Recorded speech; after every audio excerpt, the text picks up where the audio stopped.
வடசென்னை பாராளுமன்ற தொகுதிக்குட்பட்ட திருவொற்றியூரில் பெண்களுக்கு இலவசமாக சேலை வழங்குவதற்கு டோக்கன் வழங்கப்பட்ட நிலையில் தேர்தல் தேதி அறிவிப்பு வரை இருப்பதை அறிந்து வெள்ளிக்கிழமை இரவோடு இரவாக முன்னாள் எம்எல்ஏ குப்பன் மகளிருக்கு ஆளுக்கொரு சேலையை வழங்கினார்.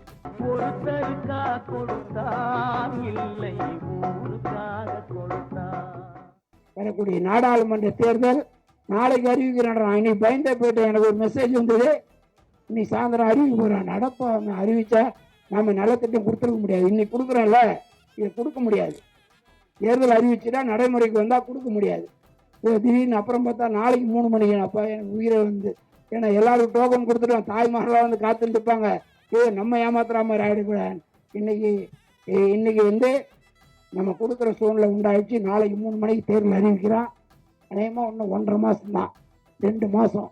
அநேகமாக ஏப்ரல் 2க்குள்ளே நம்ம தேர்தல் இருக்கோம். அந்த தேர்தலில் இங்கே வந்திருக்க தாய்மார்கள் குடும்பத்தோட ரெட்டலைக்கு ஓட்டு போட்டு இந்த விலைவாசி ஏற்றினான், அரிசிகள் ஏற்றிட்டான், பருப்புகள் ஏற்றிட்டான், சொத்து வரி ஏற்றிட்டான், மின்சார கட்டணம் ஏற்றிட்டான், எல்லா விலைவாசி ஏற்றி இந்த ஏழை மக்களை பாடுபடுத்தி கொண்டிருக்கக்கூடிய இந்த திமுக ஆட்சியை போதை நடமாடும்.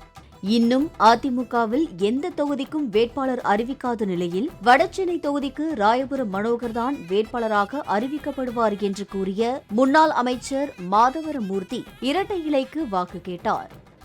இங்கே அனைத்து இந்திய அண்ணா திராவிட முன்னேற்ற கழகத்தின் சார்பாக இந்த இடத்திலே வடசென்னையிலே நம் பாராளுமன்ற வேட்பாளர் அறிவிக்கப்பட வேண்டும்.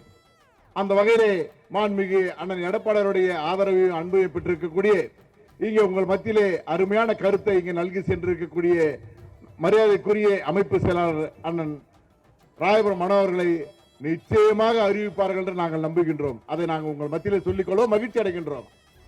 முன்னதாக பேசிக் கொண்டிருக்கும் போது வானில் வெடித்து சிதறும் 100 ஷாட்ஸ் பட்டாசை பற்ற வைத்த தொண்டரை நோக்கி ஆவேசமான முன்னாள் எம்எல்ஏ குப்பன் அதனை அணைத்து தள்ளிவிடும்படி கடிந்து கொள்ள அருகில் நின்றவர் இடையில் அதை நிறுத்த முடியாதுன்னு என்று அமைதிப்படுத்தினார்.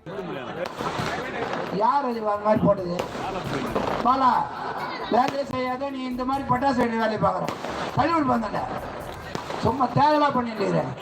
பாலிமர் செய்திகளுக்காக திருவொற்றியூர் செய்தியாளர் வெங்கடேசன்.